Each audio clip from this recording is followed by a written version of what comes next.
Ушундан соң Ыйса үйдөн чыгып, кайрадан көл жээгинде элди окута баштады. Ошондо жыйылган элдин көптүгүнөн кайыкка түшүүгө туура келди. Эл болсо жээкте карап турду. Ыйса көп нерселерди ибараттап айтты. Ал мындай деди: Бир дыйкан эгин сепкени талаага чыгыптыр. Сепкен үрөндөрдүн кээси жол боюна түшүп, учуп келген чымчыктарга жем болот. Кээ бири аз гана топурагы бар таштак жерге түшүп, кыртышы терең болбогондуктан тез эле өсүп чыгат. Бирок күн чыкканда күйүп, тамыры терең болбогондуктан куурап калат. Кээси тикендин арасына түшөт. Анан өсүп чыккан тикен астында басылып калат. Ал эми кээ бирлери жакшы кыртышка түшүп, өсүп чыгат да, кээси 100, кээси 60, кээси 30 эсе түшүм берет. Уга турган кулагы барлар уксун. Шакирттер Ыйсага келип, Эмне үчүн тигилерге ибараттап айтып жатасың? деп сурашты. Ыйса мындай жооп берди: Анткени асман падышачылыгынын сырларын билүү силерге буйрган. Аларга болсо буйрган эмес. Кимде бир аз түшүнүк бар болсо, ага дагы берилип, аныкы көбөйөт. Ал эми кимде жок болсо, анын бар деп ойлогону да тартылып алынат. Ушул себептүү мен аларга карап турушса да көрө алышпасын, тыңшап турушса да уга алышпасын үчүн башкаларга ушинтип ибарат аркылуу сүйлөп жатам. Ошондуктан Ишая пайгамбардын айткандары аткарылат. Ал мындай деген: уксаңарда эч нерсе туйбайсыңар, карап туруп эч нерсе көрбөйсүңөр. Анткени бул элдин дилин дат басып, оорлошуп кулагы, көздөрү калган тунарып. Антпесе көрмөк көздөрү, кулактары ачылмак, жүрөгү туймак алардын. Мага кайтып келишип, сакайтмакмын аларды. А силер бактылуусуңар. Анткени көзүңөр көрүп, кулагыңар угат. Силерге бир чындыкты айтып коеюн. Далай пайгамбарлар менен адилдер силер көргөндү көргүсү келген, бирок көрө алышпады. Силер укканды уккусу келген, бирок уга алышпады. Ошондуктан силер дыйкан тууралуу ибараттын маанисин угуп алгыла. Кудайдын падышачылыгы тууралуу сөздү угуп, бирок маанисин түшүнбөгөнгө азгыруучу келет да, анын жан дүйнөсүнө түшкөн Кудайдын сөзүн уурдап кетет. Жол боюна түшкөн үрөндүн мааниси ушуну билдирет. Ал эми таштак жерге түшкөн үрөн болсо, Кудай сөзүн угаары менен ошол замат кубана кабыл алган адамды билдирет. Бирок тамыры болбогондуктан бир азга гана ишенип, кийин ишенгендик үчүн кыйынчылыкка же куугунтукка кабылаар замат ишенимден баш тартат.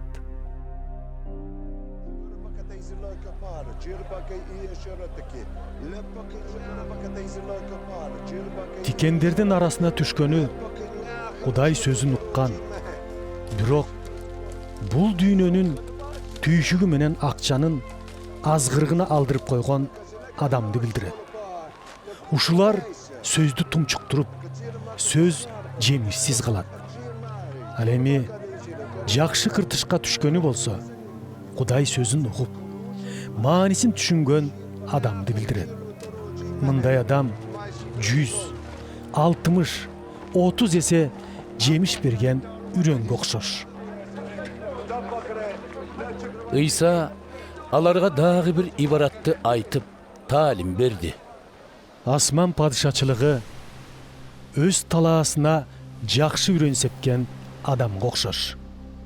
Бирок эл уктап жатканда душманы келип буудайлардын арасына ото чөптөрдүн үрөнүн себет да кетип калат. Буудай көгөрүп баш байлай баштаганда ото чөптөр да кошо чыгат. Ошондо талаанын ээсине кулдары келип, "Төрөм, сиз талааңызга жакшы үрөн эктиңиз эле го. Ото чөптөр кайдан чыга калды?" дешет. Кожоюн, "Душмандарымдын бирөөсү кылган муну" деп жооп берет. Кулдары, "Барып отоп салалыбы?" дешет. Кожоюн, "Кереги жок. Ото чөптөрдү жулабыз" деп, алардын тамыры менен кошо буудайларды жулуп салышыңар мүмкүн. Ору жүйүү маалы келгичекти өсө берсин. Кийин орокчуларга адегенде ото чөптөрдү жултуруп, өрттөө үчүн боо кылып байлатып, буудайды болсо өзүнчө кампаларыма төктүртөм, дейт.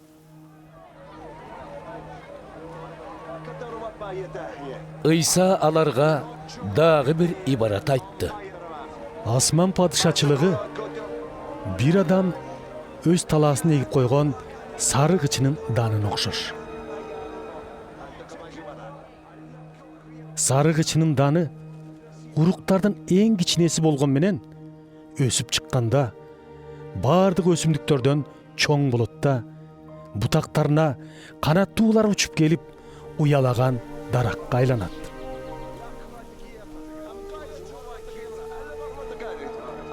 Ыйса аларга дагы бир ибарат айтып берди. Асман падышачылыгы бир аял камыр ачытыш үчүн 3 чара унга салган ачыткыга окшош. Ушунун баарын Ыйса элге ибарат кылып айтты. Ибаратсыз аларга эч нерсе айткан жок. Пайгамбар аркылуу айтылган сөз аткарылышы үчүн ушундайча сүйлөдү. Пайгамбар мындай деген: "Мен ибарат менен сүйлөйм. Дүйнө жаралгандан бери жашыруун болуп келген нерселерди жарыя кылам."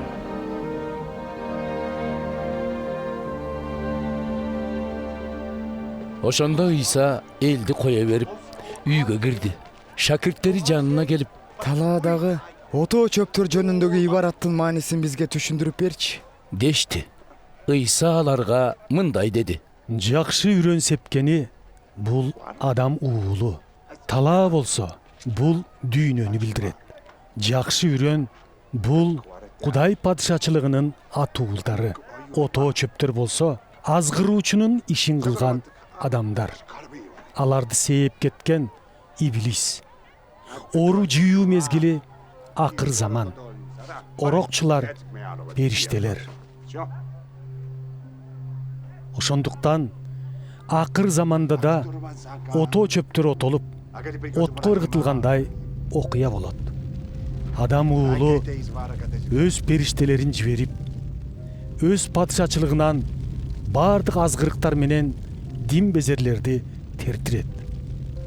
Анан аларды жалбырттап күйгөн мешке ыргытышат. Андагылар жаны кыйналгандан өкүрүп тиштерин кычыратышат. Ошондо адил адамдар асмандагы атасынын падышачылыгында күндөй болуп жаркырашат. Уга турган кулагы барлар уксун. Асман падышачылыгы талаага катылган кенчик окшош. Аны бир киши таап алып, эч жанга билгизбей кайра катып коет да, кубанганынан колундагынын баарын сатып жиберип, кайра ошол талааны сатып алат. Дагы асман падышачылыгы таза берметти издеген соодагерге окшош. Ал кымбат баалуу берметти таап, аны сатып алуу үчүн келип, колундагысынын баарын сатып жиберип, ошол берметти сатып алат. Дагы асман падышачылыгы деңизге ыргытылып, ар түрдүү балыктарды жыйнап алган чоң торго окшош. Тор толгондо аны жээкке сүйрөп чыгышып, анан олтуруп алып, жакшысын себеттерге салышып, жамандарын ыргытып жиберишет. Акыр заманда ушундай болот. Периштелер келип, жаман адамдарды адилдерден бөлүп алышат да, жалындаган мешке ыргытышат. Андагылар жаны кыйналгандан өкүрүп, тиштерин кычыратышат. Анан Ыйса шакирттерине Айткандарымдын баарын түшүндүңөрбү? деди. Шакирттери Ооба. деп жооп беришти. Ыйса сөзүн улады.